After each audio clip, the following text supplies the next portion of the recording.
Nasab dalam Islam bukan hanya sekedar silsilah keluarga.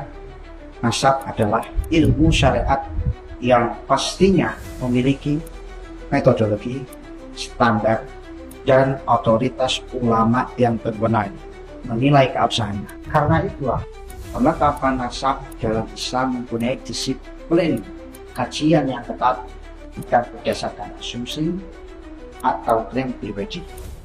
Nasab Sadafah Alawi merupakan contoh yang sangat jelas, sebab selama berabad-abad nasab mereka setelah ditetapkan oleh para ahli nasab, dicatat dalam literatur sejarah yang otoritatif, dijadikan dasar keputusan fatwa, dan diterima umat tanpa penolakan ilmiah yang mu'tabar.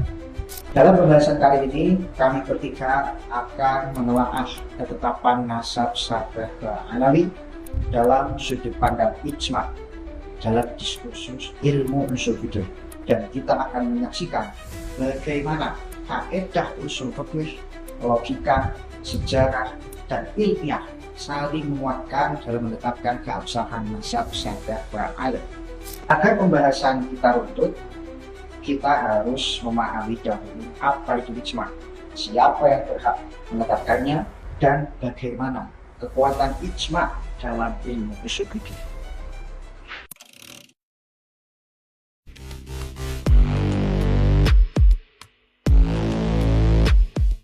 Syekh Ahmad Jabir Jubral dalam karyanya Ushul Fikih Al-Mahdi menjelaskan sebagai berikut: wasilahan ittifaqul mustahidin wa ma'al halil akdi minal muslimina pada wafatihi sallallahu alaihi wasallam fi ayyi asrin nu'asar ala hukmi ayyi waqi'atan minal waqa'iq. Yang artinya definisi ijma dalam istilah ulama ushul fikih adalah kesepakatan para mujtahid dari kalangan kaum muslimin setelah wafatnya Nabi Muhammad SAW dan terakhir mengenai suatu hukum syar'i pada suatu masa tertentu. Secara garis besar, definisi ijma berdiri di atas 3 prinsip.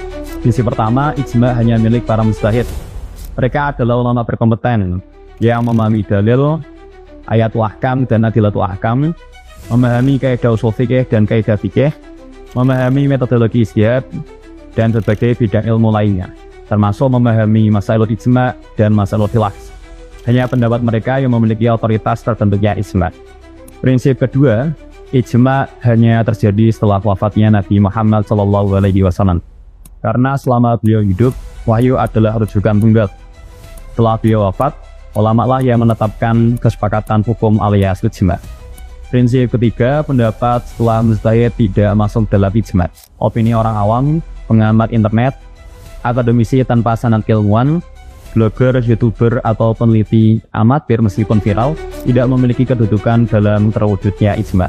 Dan ketika prinsip ini diterapkan dalam pembahasan mazhab Sadafah Alawi, maka hasilnya sangat jelas bahwa para ulama, para ahli nasab, para qadhi dan mufti, serta tokoh-tokoh besar yang mempunyai kredibilitas dan otoritas dalam terbentuknya ijma, seluruhnya sepakat bahwa nasab tersebut sah dan valid.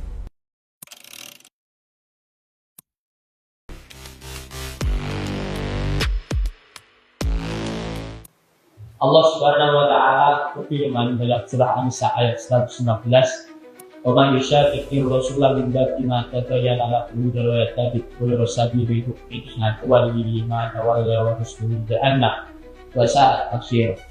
Barang siapa yang menentang Rasul atau Nabi Muhammad SAW setelah jelas kebenaran baginya dan mengikuti jalan yang bukan jalan tak mungkin, dan membiarkan dalam kesesatannya dan akan kami masukkan ke dalam neraka jahanam, itu seburuk tempat kembali.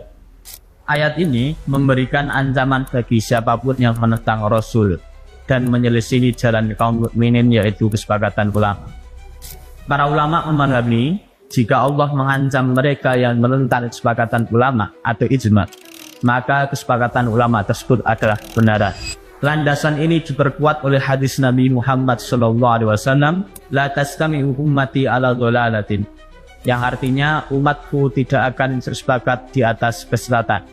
Jika ayat dan hadis ini digabungkan, maka kesimpulannya jelas bahwa ijma telah dijamin oleh Allah Subhanahu wa taala dari kesalahan atau ismah dan memiliki kedudukan syar'i yang kuat yang wajib diikuti. Sebagaimana Asy Ahmad Jabir Jubron juga menegaskan sebagai berikut. Ittafaqa man yuqtadu bihi ala annal ijma'a dalilun syar'iyyun wa hujjatun yajibu al-amalu bihi. Artinya, para ulama yang otoritatif telah sepakat bahwa ijma' adalah dalil syar'i yang wajib diamalkan. Ketika prinsip ini diterapkan pada nasab Ba'alawi, maka hasilnya jelas. Para ulama yang muktabar, ahli nasab, qadhi dan mufti dari berbagai generasi telah sepakat mengenai keabsahannya tanpa adanya penolakan yang muktabar selama berabad-abad. Ini termasuk dalam sabilul mukminin yang dijaga syariat. Karena itu, penolakan modern yang datang dari orang awam, pengamat internet, akademisi dan basanat keilmuan, blogger, youtuber, atau peneliti amatir, meskipun viral, bukan sekedar pendapat keliru, tetapi bertentangan dengan ijma yang telah mapan.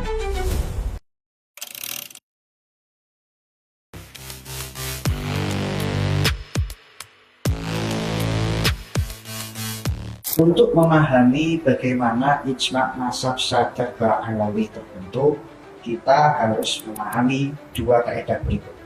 Kaidah pertama, at-tasamu'.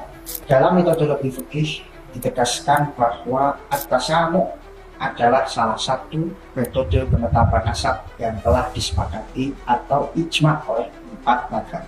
Sebagaimana telah dikemukakan oleh Syekh Waqbah Al-Zuhaili di dalam karyanya Kitab Al-Fiqhu Al-Islami wa Adillatuh, beliau menegaskan at-tasamu' istifadatul khabari washtiharuhu bainan nas.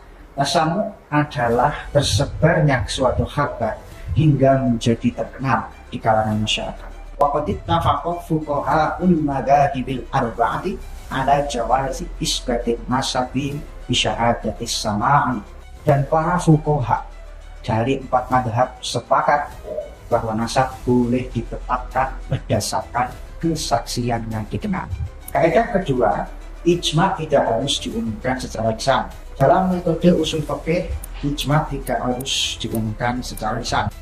Ijma' bisa terbentuk ketika suatu pendapat diketahui para ulama yang mempunyai kredibilitas dalam berijtihad, dan tidak ada satupun dari mereka yang menolak. Artinya, diamnya mereka terhadap suatu pendapat padahal mampu membantahnya, itu berarti mereka setuju. Nah, jika pendapat itu salah, mereka berkewajiban untuk meluruskannya.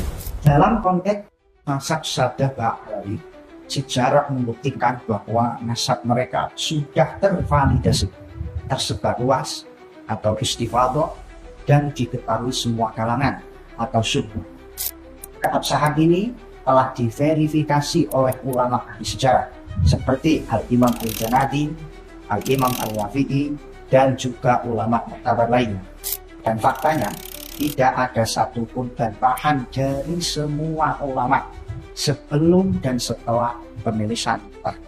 Maka, kondisi seperti ini secara kaidah fikih dan usul fikih telah memenuhi syarat untuk terbentuknya ijma'.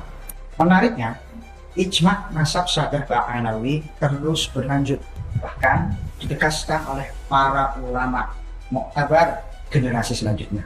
Di antaranya Asy-Syaikh Al-Muhibbi dalam karyanya yang berjudul Khulasatul Asar, beliau menyatakan wa Alawiyun huwa ibnu Ubaidillah bin Ahmad bin Isa.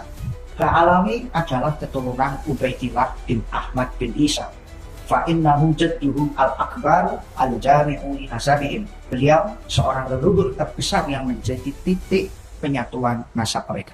Wa nasabuhum mujma'un alaih inda ahli tahqiq. Dan nasab mereka telah disepakati kebenarannya atau mujma'un alaih oleh para ulama ahli tahqiq. Asy-Syaikh An-Nabhani dalam karyanya yang berjudul Riyadhatul Jannah juga menyatakan inna sadatana Ali Ba'alawi qad ajma'at al-ummatu al-muhammadiyyatu fi sa'iril a'syari wal aqtar ala annahum min asahhi ahli baitin nubuwwati nasabah. Nah, artinya sesungguhnya para sayyid dari keturunan Ba'alawi telah disepakati atau mujma' alaih oleh ulama Muhammad di berbagai zaman dan berbagai masa sebagai keturunan Ahlu Baitin Nabi, keluarganya Nabi yang paling sah nasabnya. Ulama masa kini seperti Syekh Ali Jum'ah juga menyatakan dalam cincin berikut, ما رأيكم في نسب السادة بقى علوي ثابت بالإجماع واحد بقى فسل يطلع ينكر النسب الشريف مع نفسه يعيش مع ربه وحر بقى علوي ثابت نسبهم عندنا بالإجماع لم نرى أحدا يشكك فيها عبر التاريخ أصله مش موجود في الكتاب الفلاني أصله مش موجود في الكتاب العلاني عيش مع حياتك واقعد كده تملي متشكك حسبنا الله ونعم الوكيل. فهذا الكلام حمل من السخف ما الله به عليه. Jika semua ulama yang muktabar dari masa ke masa, dari berbagai daerah, tidak ada satupun yang menolak keabsahan nasab Alawi, padahal mereka mampu menolaknya, maka itu bukan suatu kebetulan. Itu adalah ijma yang wajib diakui dan diikuti.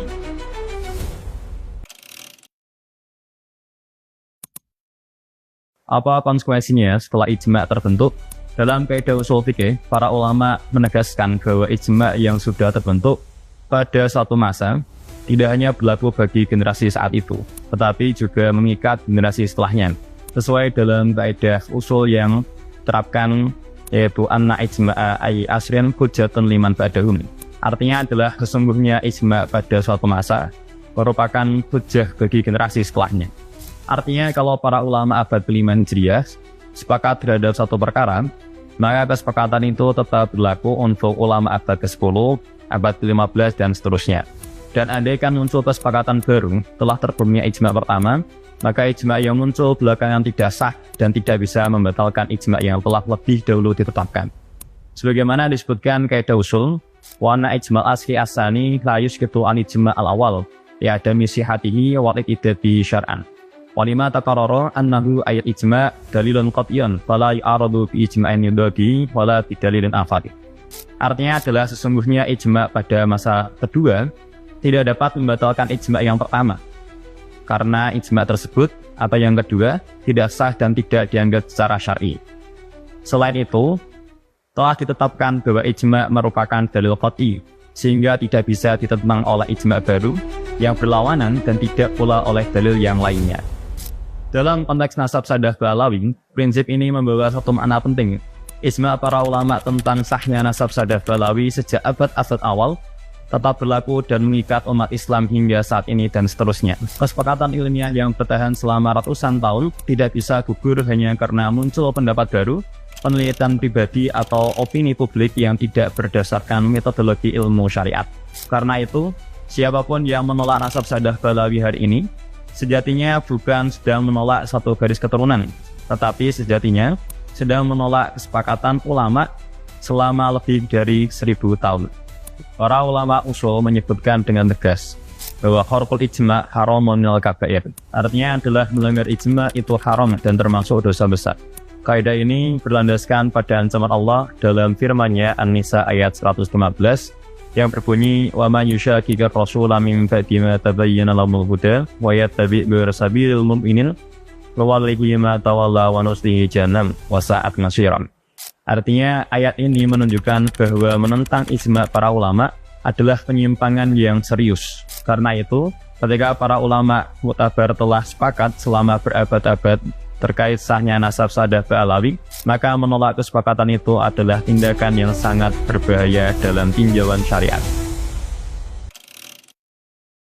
Setelah menelaah seluruh rangkaian pembahasan yang berlandaskan dalil, kaidah usuliyah, metodologi ilmiah, serta kontinuitas sejarah, maka dapat dipastikan bahwa nasab sadah Alawi adalah ruang lingkup ilmu syariat yang memiliki disiplin dan otoritas keilmuan. Keabsahannya telah ditetapkan melalui ijma' yang sah, kuat dan mengikat. Keabsahan ini wajib diterima sebagai kebenaran ijma ini tidak bisa dibatalkan oleh pendapat-pendapat baru. Sebaliknya, penolakan yang muncul pada era modern terhadap nasab Ba'alawi secara otomatis gugur, secara metodologis tidak sah, dan secara ilmiah tidak memiliki nilai dalam perdebatan karena tidak berdasar pada disiplin ilmu syariat, apalagi memenuhi standar dasar ijtihad. Sebagai penutup, ada beberapa nasihat penting yang perlu kita pegang bersama. Pertama, dalam Islam ilmu itu ada aturannya dan setiap ilmu punya ahlinya. Karena itu, orang yang belum paham kaidah ilmu syariat seharusnya tidak mudah berkomentar, apalagi menyalahkan atau menggugurkan perkara yang jelas bukan bidangnya. Sikap yang benar menurut tuntunan syariat adalah bertanya kepada ahlinya, bukan merasa cukup dengan asumsi, logika pribadi, atau informasi yang beredar di media. Kedua, jika ada kesalahan dari individu siapapun, baik dari kalangan Ba'alawi maupun dari selain mereka, maka cara menyikapinya juga harus sesuai dengan tuntunan syariat. Dinasihati jika keliru, ditiru jika menyimpang, bahkan ditegakkan hukuman bila memang melanggar syariat. Bukan malah mengingkari nasab, merobohkan kehormatan keturunan, dan membuka pintu fitnah. Sikap seperti ini bukan menyelesaikan masalah, justru menambah kerusakan yang lebih besar. Ketiga, mari kita jadikan polemik ini sebagai pengingat untuk lebih serius menuntut ilmu syariat. Mari kita hidupkan kembali tradisi ngaji kitab-kitab ulama muktabar, ngaji warisan para ulama salafun sholihin, yang ilmunya terjaga, metodenya jelas, dan adabnya kuat. Karena dengan ilmu syariat kita jadi lebih bijak, terhindar dari sikap gegabah dalam urusan agama, tunduk pada kebenaran meski bertentangan dengan selera pribadi. Semoga Allah Subhanahu wa Ta'ala membimbing kita untuk selalu berjalan di atas ilmu, adab, dan tuntunan syariat yang lurus. Amin ya rabbal alamin.